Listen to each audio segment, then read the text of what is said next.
고린도전서 10장 1절에서 22절까지의 말씀을 살펴보겠습니다. 고린도 교회의 교인들은요, 자부심이 대단했습니다. 그런데 그것이 주 안에서 신령한 그런 자부심이 아니라 인본적인 자부심이었어요. 거룩한 것이 아니라 세속적인 자부심이었습니다. 그들은 이렇게 생각했어요. 나는 세례를 받았고, 나는 성령의 은사를 체험을 했고, 나는 영적으로 아는 것이 많다. 그러면서 자신만만해 했단 말입니다. 이렇게 자신만만해 한다 라는 표현이 사용되면 신앙적으로 볼 때 반드시 뒤따르는 게 있죠. 넘어집니다. 교만하면 넘어져요. 이들은요, 우리가 지난 고린도전서 8장에서 살펴본 내용, 우상에게 바쳐진 고기가 시장에 유통이 되고 있는데, 시장에서 고기를 사면은 우상에게 바쳐진 재물일 가능성이 상당히 높단 말이에요. 그래서 어떻게 되냐? 이거 먹어야 돼, 말아야 돼. 시장에서 고기 사도 돼, 말아야 돼. 이런 고민들이 있었단 말이에요. 그런 논쟁이 있을 때에 이렇게 자신만만한 자들은요, 우상은 아무것도 아니니까 재물은 먹어도 돼, 이렇게 얘기를 했습니다. 자기 지식을 신뢰하면서 지식 자랑을 하면서 그렇지 못한 성도들을 깔보았습니다. 그런 모습, 위태위태한 모습이잖아요. 그런 모습을 보이고 있는 고린도 교인들에게 바울이 이제 교훈을 주는 겁니다. 먼저 경고를 하고, 그렇게 사람이 연약한데도 불구하고 하나님께서 붙들어 주시는 은혜에 대하여서 또 증거를 합니다. 자, 1절에서 4절까지 함께 읽겠습니다. 형제들아, 너희가 알지 못하기를 내가 원치 아니하노니 우리 조상들이 다 구름 아래 있고 바다 가운데로 지나며 모세에게 속하여 다 구름과 바다에서 세례를 받고 다 같은 신령한 식물을 먹으며 다 같은 신령한 음료를 마셨으니 이는 죄를 따르는 신령한 반석으로부터 마셨으며 그 반석은 그 그리스도시라. 바울은 고린도 교인들에게 교훈을 주기 위해서 이제 이스라엘의 역사에 대해서 얘기를 합니다. 옛적에 이스라엘 백성들이 광야에서 누렸던 놀라운 은혜에 대해서 증거를 하는 거예요. 고린도 교인들이 나는 은혜를 많이 받았어. 나는 은사가 많아. 나 이런저런 체험을 많이 했어. 이렇게 하도 자랑을 하니까 기적의 시대, 그러니까 광야에서 온갖 기적을 체험하잖아요. 그때 이스라엘 백성들이 체험했던 이야기를 들려주는 겁니다. 이스라엘 백성들은 구름기둥, 낮에는 구름기둥으로 하나님께서 따가운 햇볕을 막으시고 그늘을 드려주셨어요. 밤에는 구름기둥 사이에 불이 들어가 있어서 불기둥이 되어서 따뜻하게 해주셨습니다. 그렇게 밤낮으로 보호를 받았던 겁니다. 그런 은혜를 체험했어요. 여러분이 길을 가는데 항상 구름기둥이 여러분의 머리 위에 드리워져 있어서 뜨거운 햇살을 막아준다고 생각해 보세요. 밤에는 또 따뜻하게 불기둥이 된다고 생각해 보세요. 얼마나 신기해요. 이스라엘 백성들이 그런 기적을 누렸던 겁니다. 그리고 바다가 갈라지고 홍해를 건넜잖아요. 뒤따라오던 애국 병거들이 수몰이 되어버렸단 말입니다. 바다를 육지같이 건넜어요. 먹는 건 어떻게 해결했습니까? 하나님께서 하늘에서 만나를 내려주셨습니다. 만나는 완전 식품이에요. 그것만 먹어도 전혀 영양소에 문제가 될 게 없습니다. 오히려 더 건강하죠. 그리고 목마르면 어떡합니까? 하나님께서요, 반석에서 물이 터져 나오게 해주셨단 말입니다. 그 외에도 다 헤아릴 수 없을 정도로 온갖 풍성한 기적을, 진귀한 기적들을 체험을 했어요. 체험한 겁니다. 그것에 고린도 교인들한테 적용을 하는 그런 부분은 이따가 살펴볼 것이고요. 지금 우리가 읽은 본문의 내용에 국한해서 이제 교훈을 헤아려 봅시다. 바울은 이스라엘이 누렸던 이런 기적의 역사를 설명할 때에 신령한 식물, 먹을 것, 그리고 신령한 음료라고 표현했습니다. 신령하다라는 것은 성령님께 속하여 있다, 그리고 또 영적이다라는 이런 의미를 가지고 있어요. 이스라엘 백성들이 광야에서 체험을 했던 모든 것들은 육적인 것에 국한된 게 아니고요. 모두 다 그들의 체험한 기적은요, 신령한 것이었습니다. 하나님의 은혜의 역사였다. 성령께서 주도하시는 역사였다. 영적인 의미를 가지고 있는 그런 사건들이었다. 이렇게 볼 수 있죠. 구체적으로 바울은요, 방금 읽은 본문에서 무슨 내용을 얘기하나요? 이스라엘이 구름 아래에서 보호를 받았잖아요. 그리고 또 홍해를 건넜잖아요. 이것을 가리켜서 성도가 세례를 받는 것이다, 이렇게 표현을 했습니다.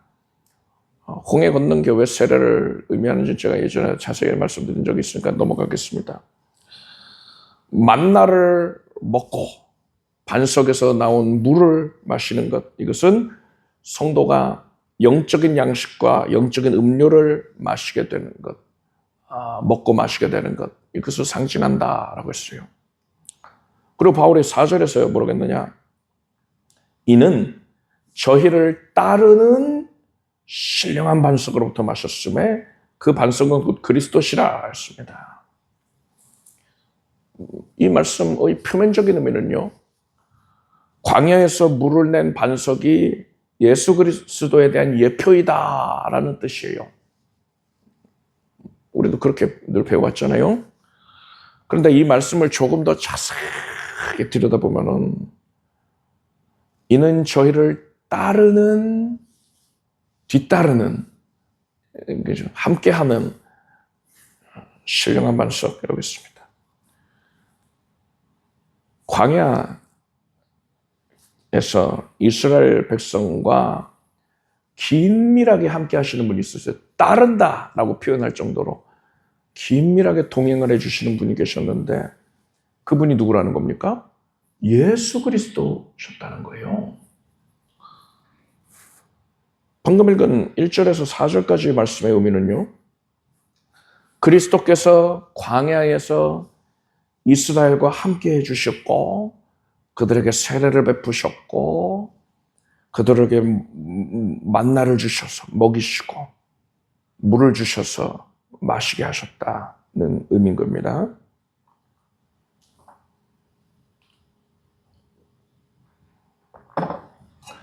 여러분, 예수님은요, 신약 시대에 이르러서 비로소 등장하신 게 아닙니다. 신약 시대가 되니까 내가 나갈 때구나 하고서는 이제 짜잔 하고 등장하시는 그런 게 아니에요. 예수님은 천지를 창조하실 때도 아버지와 함께 그 창조 사역에 임하셨고요. 이 말씀이 하나님과 함께 계셨음에 이 말씀은 곧 하나님이시다. 말씀으로 말미암아 창조되지 않은 것이 없단 말입니다. 그리고 이스라엘이 메마른 광야를 지날 때에 그들의 눈에는 워낙에 척박한 땅이니까요, 제대로 보일 게 없잖아요. 그런데 그 곁에 예수님이 항상 함께 걷고 계셨다는 겁니다. 함께 하시면서 그들을 지켜주셨고요, 먹이시고 또 마시게 해주셨단 말입니다. 먹이고 입히고까지 해주셨죠. 의복이 해지지 않게 해주시고 신발도 닳지 않게 해주셨으니까요. 그래서 바울은 그 음료를 내었던, 신선한 물을 내었던 반석이 곧 그리스도다, 이렇게 표현을 한 것이에요. 이스라엘과 함께 하신 예수님께서 오늘날 우리의 삶 가운데에도 함께하고 계십니다. 오늘날 여러분의 인생길이 광야처럼 메마르다고 느껴집니까? 고단하게 느껴집니까? 앞이 보이질 않아요. 척박해서. 또 목이 마르고 지쳐서 쓰러질 것 같습니까? 여러분은 절대로 혼자가 아니라는 사실을 기억하길 바랍니다. 광야에서 이스라엘과 동행을 하셨던 반석 되신 예수 그리스도께서 저와 여러분의 하나님이 되셔서 오늘날 우리의 인생길에도 우리가 광야를 지날지라도 예수께서 동행하고 계셔요. 예수님은 어제나 오늘이나 영원토록 동일하시며 우리의 목마름을 채워주시는 생명수가 솟아나는 반석이 되어주십니다. 그러니 여러분은 광야 같은 삶 가운데에서도 절대로 낙담하지 말길 바랍니다. 반석이 되시는 예수님께서 지금 바로 내 곁에 와 계신다. 눈에만 보이지 않을 뿐이지요. 실제로 내 곁에 함께 하신다. 나와 동행하시며 나를 보호하고 계시고요. 구름기둥 불기둥으로 인도하시고 나의 모든 필요한 것을 하나님께서 다 하시고 공급하여 주고 계신다. 이것을 여러분 믿으십시오.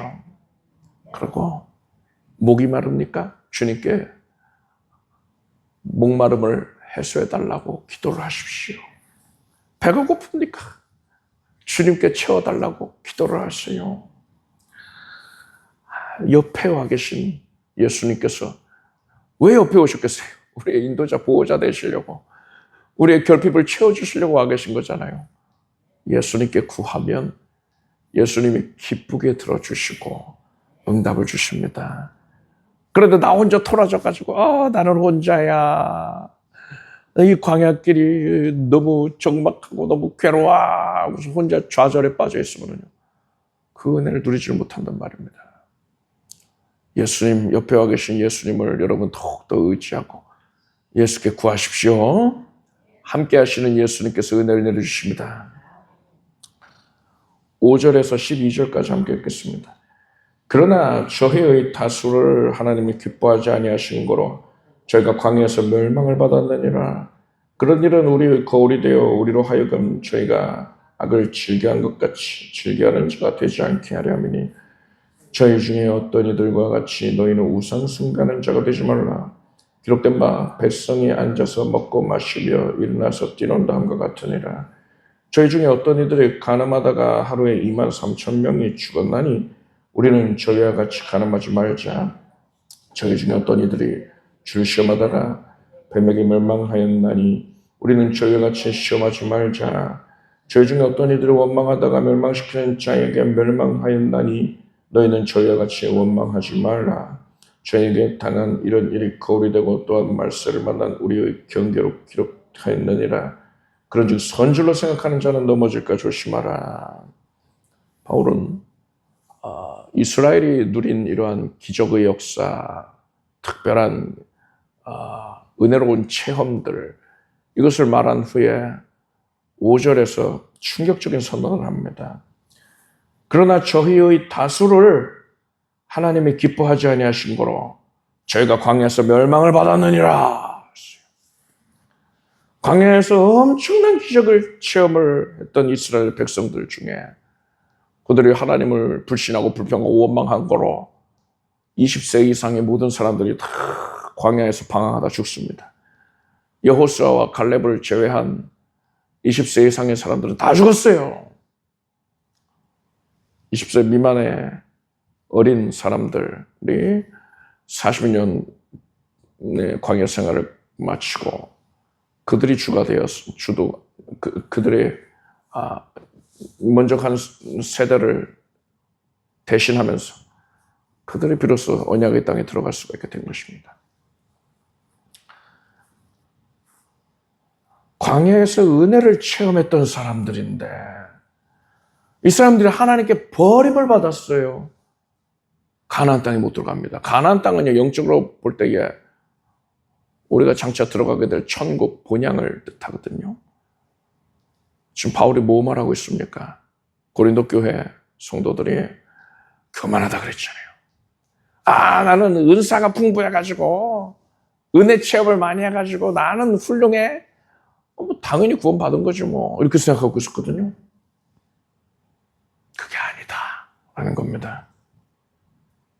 은혜 체험한 것과 구원은 상관이 없다라는 거예요. 바울은 이 이스라엘이 광야에서 멸망당한 이유를 5가지를 말합니다. 6절을 보면 그들이 악을 즐겨했어요. 그들은 하나님이 주신 언약의 땅을 사모하기보다는 세상 것을 더 탐했습니다. 7절로 보면 그들은 우상을 숭배했지요. 모세가 시내산에서 더디 내려오니까 금송아지를 만들어서 숭배하더란 말입니다. 8절을 보면 그들이 음행을 합니다. 이스라엘 백성들이 모압 여인들과 음행을 했는데 거기서 그치는 게 아니고 음행은 우상 숭배로 귀결이 될 수밖에 없어요. 그래서 하나님께 큰 징벌을 받아서 하루에 23,000명이 죽임당합니다. 9절을 보면 그들은 하나님을 시험했어요. 하나님을 원망했고요. 하나님께서는 그들을 불뱀에 물려서 죽어가게 하셨죠. 10절을 보면 그들은 하나님과 하나님의 종들을 원망을 했습니다. 그래서 고라가 반역을 일으키지 않습니까? 여기에 동조한 이들도 다 멸망을 당하지 않았습니까?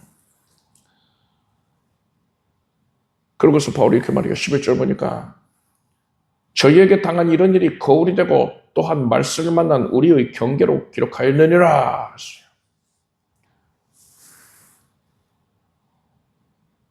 거울이 된다.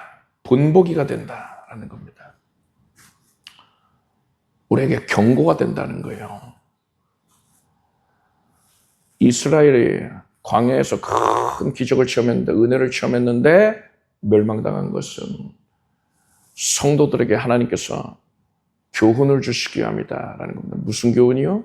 앞서 말씀드렸듯이 은혜 체험했다고 해서 세례받았다고 해서 은사를 누리고 있다고 해서 지식이 많다고 해서 신령한 지식들 포함이죠.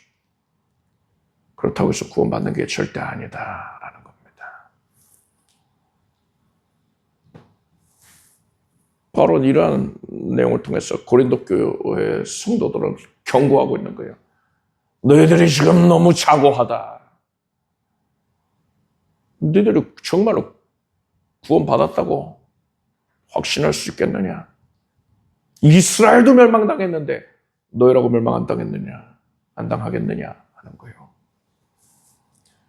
여러분 혹시 우리도 이런 착각하고 있지 않은지 돌아봐야 됩니다. 나는 모태신앙이니까 나는 교회에서 직분을 맡고 있으니까 괜찮지. 난 구원받았지. 난 11조를 열심히 드리고 있으니까는 문제없지. 나는 성경 지식이 많으니까 당연히 문제없다. 난 구원받았다. 이렇게 생각하고 있는 거 아닙니까? 거기에 근거를 두면 안 돼요. 은혜 받고 영적인 체험 많이 했다고 해서 구원이 보장되는 게 아닙니다. 구원과 상관없어요. 이스라엘의 초대왕인 사울도 성령 체험 많이 했어요. 그런데 하나님께 버림받았잖아요. 하나님께서 우리에게 은혜를 주신 건요, 또 그런 체험을 할 수 있게 해주신 것은요, 우리에게 교만하게 행하라는 게 아니고요, 은혜를 체험함으로 말미암아서 하나님께 다 감사하고 사랑해서 겸손히 하나님을 더욱더 열심으로 섬기라는 의도에서였습니다. 그런데 고린도 교인들은요, 목이 뻣뻣해서 자랑을 하고 있으니까, 나 은사 많아 하고 자랑하고 있으니까 바울이 그들에게 이렇게 말합니다. 12절을 보니까 그런즉 선줄로 생각하는 자는 넘어질까 조심하라. 선줄로 생각한다. 이게 바로 교만한 거예요. 자신만만한 겁니다. 나는 영적으로 완전해. 안전하다. 내 구원은 보장돼 있다. 엉뚱한 것에 근거를 두고 있으면서 내 구원은 확실해 이러는 거예요. 여러분, 예수 그리스도의 죄 사해 주신 은혜를 진심으로 믿고 따르는 자, 영접한 자, 그만 구원을 받습니다. 입으로만 나는 그래 계속 믿어 하면서 내가 영적인 은사가 있으니까 구원받았지. 실상은 그런 생각하고 있으면서 내가 아는 게 많으니까 성경 많이 읽었으니까 난 구원받았지. 실제로 이런 생각하고 있으면서 대속을 믿어서 난 구원받습니다. 의미 없어요. 구원의 근거는 오직 대속의 은혜뿐인 것입니다. 나는 혹시 내가 은혜 받은 것, 내가 소유하고 있는 것, 내가 경험한 것, 이것을 내 자랑거리로 생각하고 있었던 것은 아닙니까? 그것 위에 안주하고 있었던 것은 아닙니까? 여러분, 우리는 하나님 앞에 항상 겸손하게 무릎을 꿇어야 돼요. 대속의 은혜를 받아 누린 자라면 항상 너무나도 감사해서 예수님 앞에서 교만해질래야 교만해질 수가 없어요.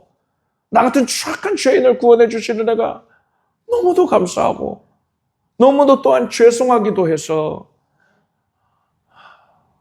우리는 하나님 앞에서 고개를 숙이고서 마음을 낮출 수밖에 없는 것입니다. 여러분, 항상 겸손한 마음으로 하나님을 섬기길 바랍니다. 하나님을 겸손한 마음으로 섬기기 때문에 하나님께 속한 다른 성도 앞에서도 나는 겸손을 잃지 않아야 하는 것입니다. 13절을 함께 읽겠습니다. 사람이 감당할 시험밖에는 너희에게 당한 것이 없나니 오직 하나님은 미쁘사 너희가 감당치 못할 시험당함을 허락지 아니하시고 시험당할 즈음에 또한 피할 길을 내사 너희로 능히 감당하게 하시느니라. 앞에서 살펴본 본문의 내용에서 엄중한 경고를 했죠, 바울이. 그러고 나서 이제 위로의 말씀을 전합니다. 하나님은 미쁘사라고 했어요. 미쁘시다라는 것은 신실하다, 믿음직하다, 진실되다 이런 뜻이에요. 우리를 둘러싼 상황은 시시각각으로 요동을 칩니다. 그것을 바라보는 우리의 마음도 들쭉날쭉하죠. 위아래로 변동이 큽니다. 어떨 때에는 하나님이 나만 사랑하시나 봐 높지요, 마음이. 그러다가 또 상황이 열악해지면 하나님이 나를 버리셨나 봐 이렇게 우리 마음 왔다 갔다 한단 말이에요.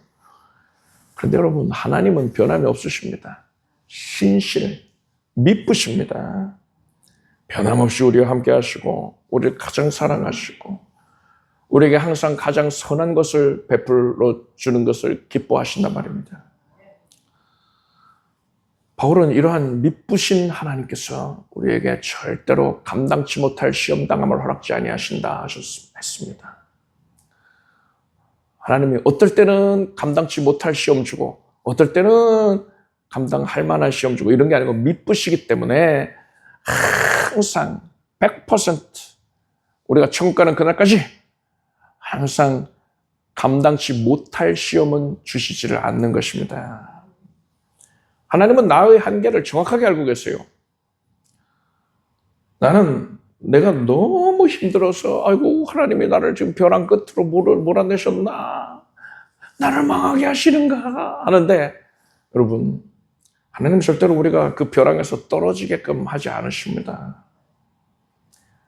하나님은 우리가 감당할 수 있는 범위 안에서만 시험을 허락하신다. 이것을 여러분 믿으십시오. 확실히 믿어야 돼요. 이 믿음이 중요합니다.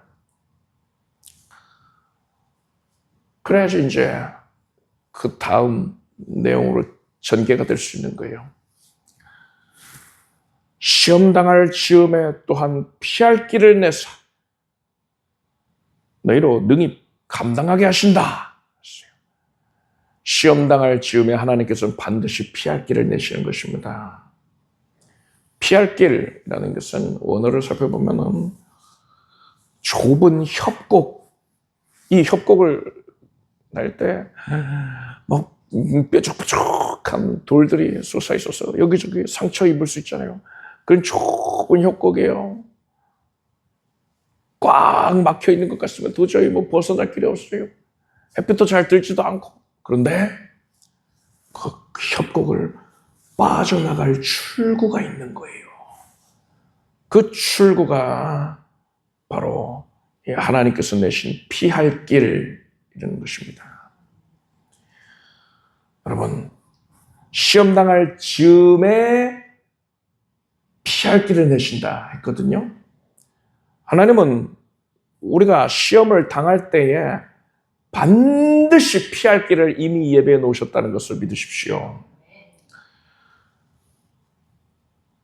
그러한 피할 길은요, 우리한테서 이 고난을 없애줄 수도 있는 것이고요. 그렇게 역사하실 수도 있고요. 또한 때로는 우리에게 이 고난을 견뎌낼 새 힘을 공급하는 통로가 되기도 합니다. 그래서 고난 자체가 없어지기도 하고 고난을 이겨낼 수 있도록도 해주시는 거예요. 그래서 여러분은 하나님이 나에게 가장 합당한 방법으로, 선한 방법으로 내가 겪고 있는 이 고난을 피할 수 있는, 벗어날 수 있는 길을 하나님이 반드시 예배해 놓으셨다는 것을 알고서 이제 그 길을 구하기를 바랍니다.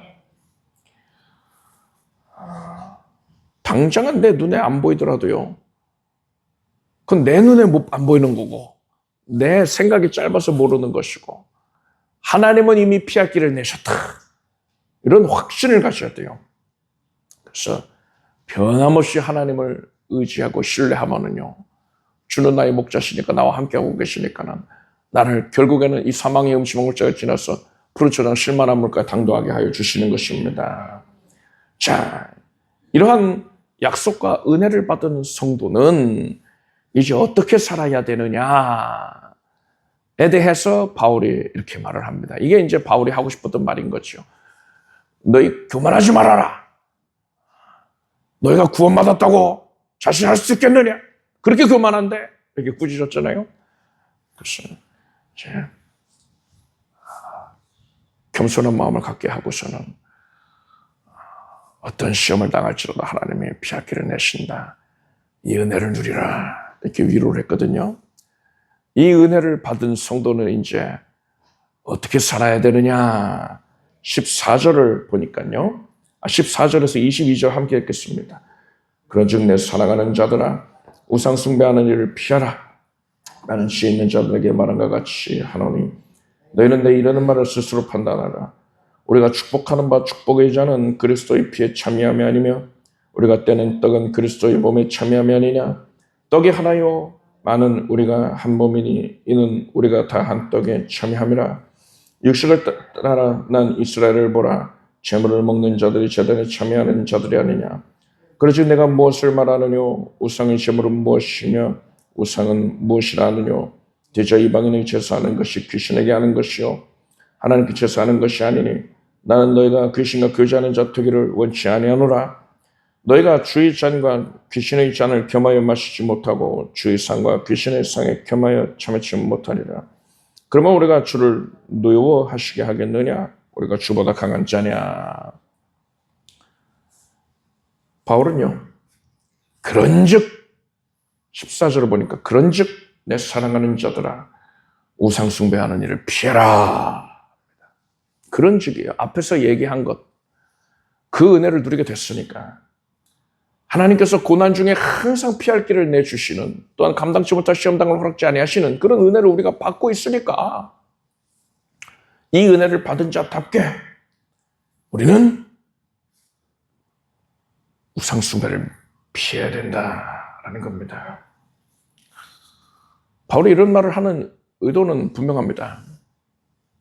앞선 8장에서 바울이 우상에게 바쳐진 고기를 먹는 문제에 대해서요, 고민할 거 없다. 우상은 아무것도 아니다. 그러니 먹어도 된다. 그렇지만 그 일로 인해서 형제가 실족할 것 같으면 형제를 사랑하기 때문에 그 형제를 위해서 나는 자발적으로 나의 권리를 포기하겠다 했어요. 그래서 자기 권리 포기하는 것에 대해서 9장에 말한 거잖아요. 그래서 우상에게 바쳐진 제물을 먹어도 돼라는 게 요지 아닙니까? 그런데 고린도 교인들이요, 성숙하지가 못했어요. 어린아이 같은 상태였습니다. 뭐 좋은 의미의 어린아이 같다는 게 아니라 그냥 자기 좋을 대로 받아들이는 상황이란 말이죠. 그래서 고린도 교인들은요, 또 이제 뭐 교만한 모습도 불쑥불쑥 드러나곤 하니까 어떻게 받아들일 것 같으냐. 바울은 성령 안에서 고린도 교인들이 이렇게 받아들일 거라고 짐작을 한 겁니다. 바울 사도님께서 우상에게 바쳐진 고기 먹어도 된다고 그러셨어. 그러니 아니 뭐 시장에서 사 먹는 뭐 그런 정도가 아니라 저기 우상 재단에서 고기 많이 나눠주고 있잖아. 거기 가서 같이 그냥 먹자. 그래서 같이 손잡고 성도들이 같이 손잡고선 우상의 신전에 찾아가가지고 고기 먹으러 왔어요. 하고서 같이 거기서 고기를 먹겠다는 거예요.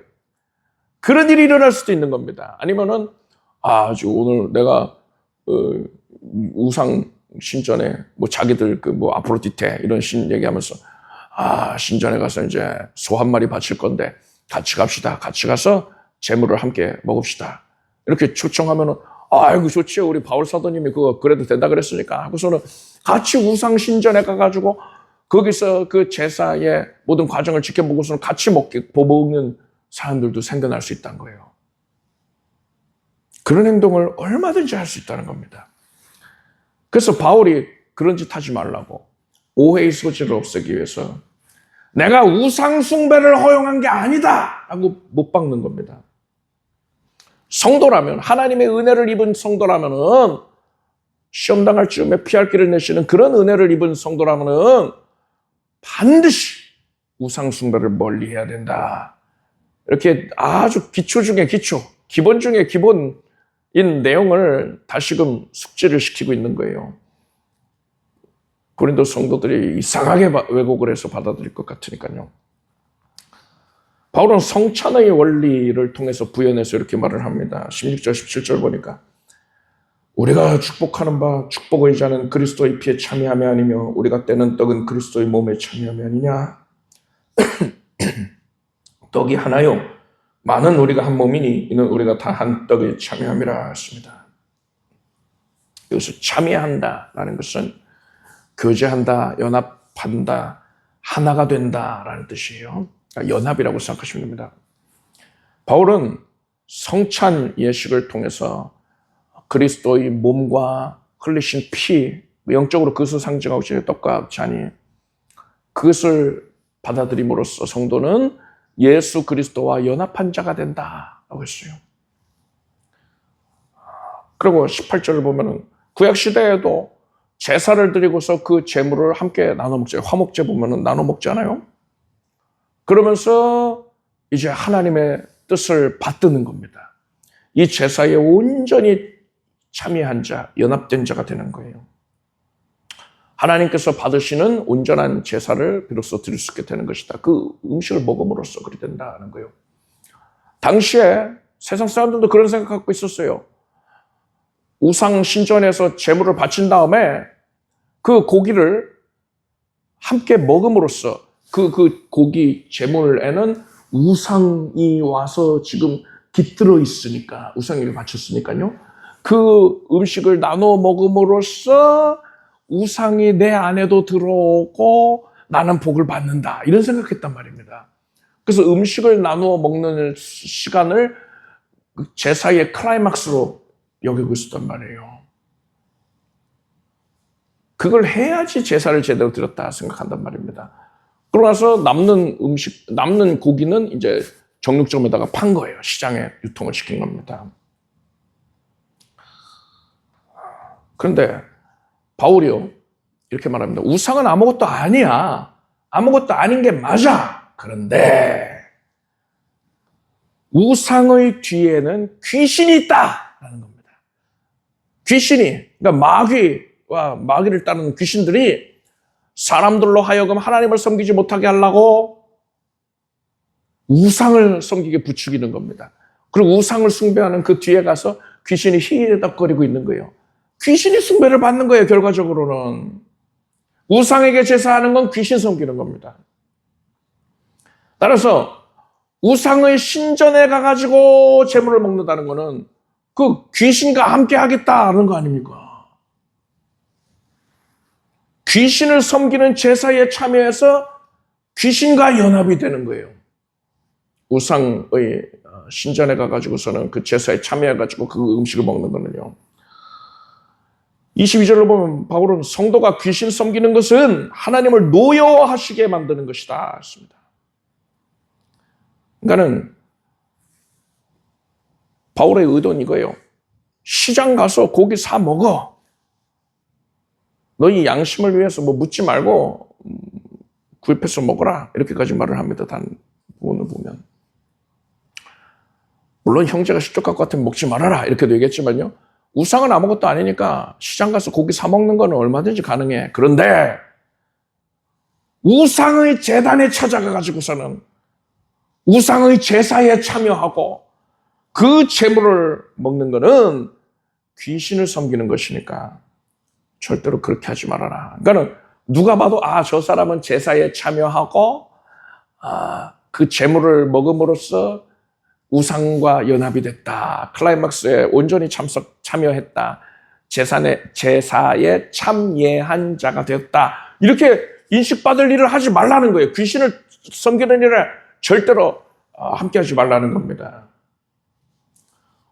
오늘날의 우리들은 제사에 참여하지는 않죠. 그럴 것입니다. 그렇다면 이 말씀을 우리가 이제 어떻게 적용을 하면 좋을까요? 바울이 여기서 교훈하는 핵심은요, 누구와 연합하는가라고 할 수 있습니다. 우리는 교회에 나와서는 나는 그리스도와 연합하였다. 이렇게 생각하죠. 근데 세상에 나가서는 세상의 가치관과 탐욕에 마음을 빼앗길 때가 있단 말이에요. 세상과 연합하는 거예요. 주의 잔과 귀신의 잔을 동시에 마실 수는 없습니다. 우리는 오직 그리스도와만 연합된 자여야 합니다. 세상과 연합되어서는 안 되고 그리스도와만 연합되어야 한다는 걸 분명하시길 바랍니다. 우리의 신랑 되신 그 예수 그리스도. 나의 신랑은 오직 예수 그리스도이십니다. 나는 정결한 신부가 되어야 하기 때문에 예수님만 바라봐야 되는 것이고, 해바라기 그려져 있잖아요, 뒤에. 우리는 예수님만 바라봐야 되는 것이고, 그 외에 세상과 연합이 되어버리면 이것은 영적인 음란이요, 우상숭배가 되는 그런 말입니다. 우리는 세상과 연합이 되는, 세상에 종속되는 것들을 끊고 나 자신을 온전히 주님께만 드릴 수 있어야 합니다. 나는 그리스도께 연합된 자다. 그렇기 때문에 나는 오직 주님의 것이다. 세상의 것이 아니라 나는 주님의 소유다. 이렇게 날마다 매 순간마다 고백하십시오. 그래서 신실하게 주님을 섬기는 우리가 되길 바랍니다. 기도하겠습니다. 하나님, 광야를 통행하시는 예수 그리스도께 감사드립니다. 또한 환난을 당할 때에, 시험을 당할 때에 피할 길을 내주셔서 감사드립니다. 우리는 항상 예수님과만 연합된 삶을 살게 하소서. 세상과 연합되는 것이 아니라 오직 예수께만 마음을 쏟고 예수를 위해서만 살아가게 하여 주시옵소서. 예수님의 이름으로 기도드립나이다. 아멘. 모두 자리에서 일어나시기 바랍니다. 가슴에 손 얹고 아픈 곳에 손 얹고 믿음으로 기도하겠습니다. 하나님의 은혜에 감사드립니다. 하나님께서 우리와 함께 하셔서 하나님의 크고 놀라운 새 일의 역사를 행하시는 것을 감사드립니다. 놀라운 기적을, 하나님의 권능을 체험하며 살게 해주셔서 감사드립니다. 이 은혜를 늘 때마다 우리가 주 앞에서 더 겸손해지게 하소서. 하나님께서 피할 길 내주시는 것 감사드립니다. 하나님을 신뢰합니다. 우리는 오직 우리의 마음을 예수 그리스도께만 쏟게 하여 주시옵소서. 하나님께서 상한 심령을 고쳐주시고 병든 육신도 고쳐주소서. 각별히 정밀검사에서 또 좋은 결과 얻게 해주시고 우리 몸에 있어서는 아니 되는 것들, 세균과 바이러스와 종양, 혹과 물혹이, 결석이, 그리고 암세포가 예수 그리스도의 역사로 다 사라지게 하소서. 하나님께서 나를 고쳐주셨으니 기뻐하며 더 주를 위해 힘써서 매진하겠습니다. 주를 기쁘시게 해드리는 일에 사용해 주소서. 우리 교회가, 우리 온 성도들이 온전히 주님께만 전념하며 살게 하소서. 우리 교회에 큰 복 내려주셔서 우리 교회의 모든 속해 있는 각 가정이 복을 받게 하시고 하나님의 성령의 기름이 흘러내렸어. 각 가정마다 기름 부음의 역사가 충만하게 하시옵소서. 우리 교회가 복을 받아서 내가 복을 받았노라 하고 우리 모두가 고백할 수 있게 하소서. 성령 충만하게 하시고 오직 하나님의 영으로만 가득하여서 하나님의 인도하심 따라 나아가 형통을 구가하게 하소서. 다윗처럼 어디를 가든지 이기게 하소서.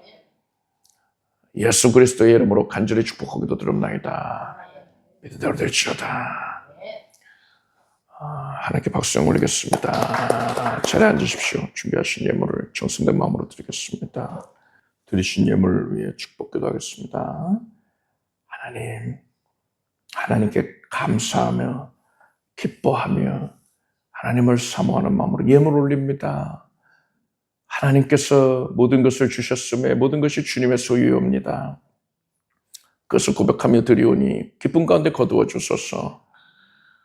주의 백성들이 청지기의 삶을 잘 살아갈 수 있도록 매 순간 분초마다 하나님의 공급해 주신 신령한 은혜 기름진 것들이 충족해 하옵소서. 예수님의 이름으로 기도드립나이다. 아멘. 우리 주 예수 그리스도의 무한하신 은혜와 하나님 아버지의 사랑과 성령님의 교통하심을 세배 함께한 사랑하는 성도들 위해 영원토록 함께 없으기를 축원합니다.